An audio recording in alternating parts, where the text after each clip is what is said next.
Oke, bismillahirrahmanirrahim. Assalamualaikum warahmatullahi wabarakatuh. Perkenalkan, saya Fahri Fajar Ramadan dari PAI kelas H semester 5. Di video kali ini, saya akan mereview sebuah skripsi studi kasus yang berjudul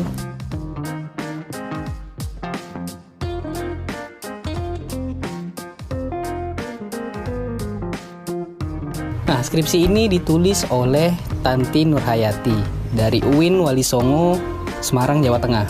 Dan skripsi ini ditulis tahun 2016. Video ini saya buat untuk memenuhi tugas mata kuliah yang diampu oleh Ibu Andina Nurwahidah MPD, yakni metode penelitian kualitatif. Oke, langsung saja kita ke pembahasan. Oke, kita lanjut ke bagian latar belakang. Nah, di bagian latar belakang ini terdapat permasalahan penelitian di MI Al-Asy'ari. Permasalahan yang terjadi di lokasi adalah bagaimana tingkat penguasaan TIK oleh guru setempat, di mana hanya 3 dari 9 guru yang mampu mengaplikasikan TIK di dalam pembelajaran. Hal tersebut sangat tidak memadai dikarenakan di era sekarang ketika guru kurang mampu menguasai TIK, maka akan sulit mengaplikasikannya dalam pembelajaran.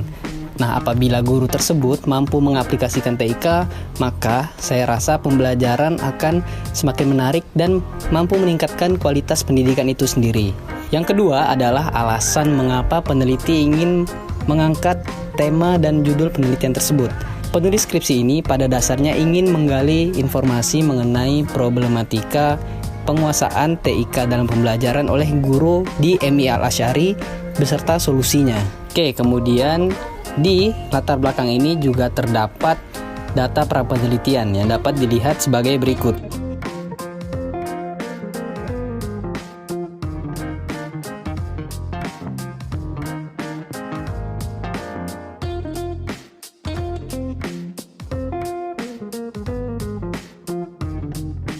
Lalu kita beralih ke bagian pertanyaan dan tujuan penelitian. Di skripsi ini terdapat 2 pertanyaan dan tujuan penelitian.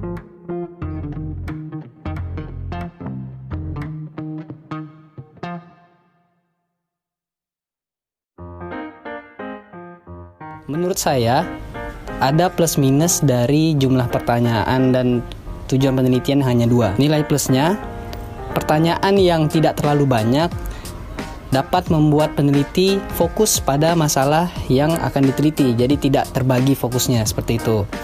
Kemudian minusnya menurut saya, kekurangannya adalah data yang didapat tidak akan terlalu rinci karena aspek yang digali hanya 2 saja pada skripsi ini, begitu.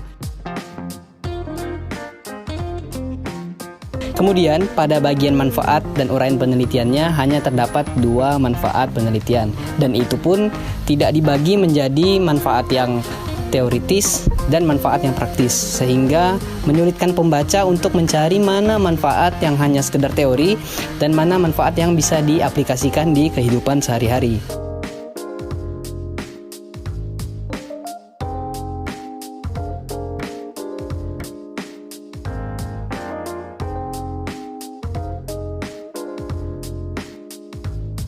Pada bagian landasan teori atau kajian pustaka terdapat beberapa pembahasan dari subteori yang agak melebar dari tema yang seharusnya. Terdapat juga beberapa referensi yang tidak menyertakan tahun ataupun halaman. Kemudian terdapat link referensi di footnote yang menurut saya keliru. Yang seharusnya link referensi adalah link jurnal ataupun buku ataupun artikel ilmiah yang ada di internet, tapi yang disertakan oleh penulis skripsi ini adalah link referensi yang terdapat di penyimpanan internal laptopnya. Jadi ketika kita buka nanti di Google atau dimanapun juga tidak akan bisa dibuka karena memang bukan itu link sebenarnya. Pada bagian kajian terdahulu ataupun yang relevan terdapat 2 skripsi yang dicantumkan oleh Tanti Nurhayati ini. Skripsinya dapat dilihat sebagai berikut.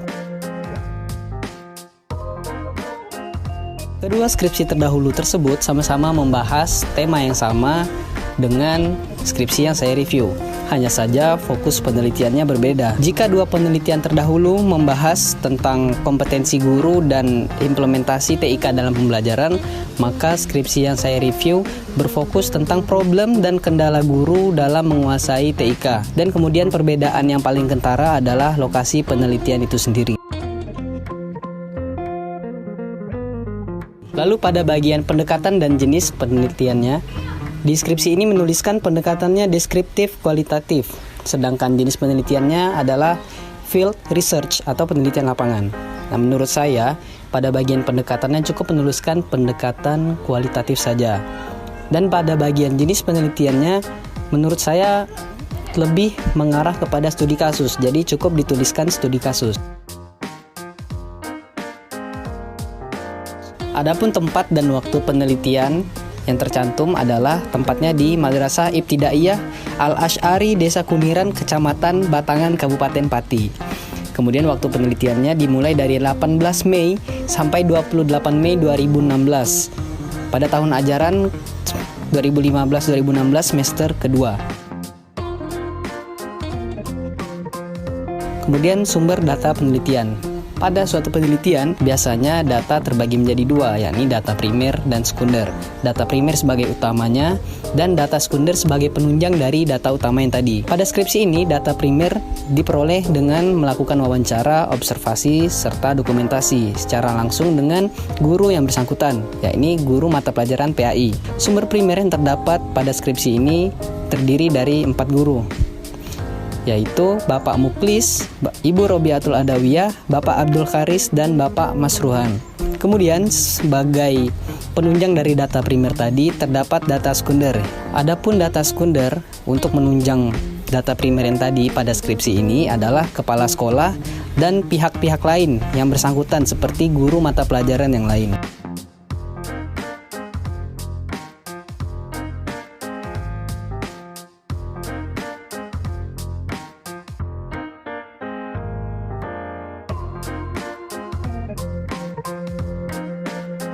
Teknik dan instrumen pengumpulan data pada skripsi ini menurut saya sudah sangat baik.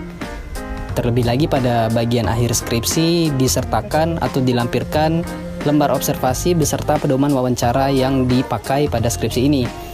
Namun sayangnya dokumen sekolah yang disebutkan di bagian awal skripsi tidak dicantumkan di sini. Saran saya kepada peneliti akan lebih baik jika dokumen tersebut dilampirkan baik berupa soft copy, berupa hasil scan, fotokopi, dan lain-lainnya. Lalu, teknik analisis data yang digunakan pada skripsi ini adalah analisis data model Miles dan Habermas, yakni yang pertama reduksi data, penyajian data, kemudian penarikan kesimpulan. Pada penelitian ini, teknik pengujian keabsahan data yang dilakukan adalah dengan triangulasi sumber. Ketiga objek yang akan dijadikan sumber data dari triangulasi sumber ini, yang pertama adalah kepala sekolah beserta guru-guru pelajaran lain, yang kedua guru yang mengajar PAI, yang ketiga siswa Madrasah Ibtidaiyah Al-Asy'ari ini sendiri. Sehingga akan didapatkan 3 sudut pandang tentang problematika penguasaan TIK dan solusinya di MI Al-Asy'ari. Jadi, kesimpulannya adalah skripsi ini sudah cukup baik, meskipun terdapat beberapa kekurangan kecil yang masih bisa diperbaiki ke depannya lagi untuk menambah dan meningkatkan kualitas dari skripsinya. Mungkin itu saja dari saya, mohon maaf jika ada kekurangan. Silahkan komen di bawah kawan-kawan buat absen dan juga kritik serta saran yang membangun bagi saya agar bisa lebih baik lagi ke depannya. Assalamualaikum warahmatullahi wabarakatuh.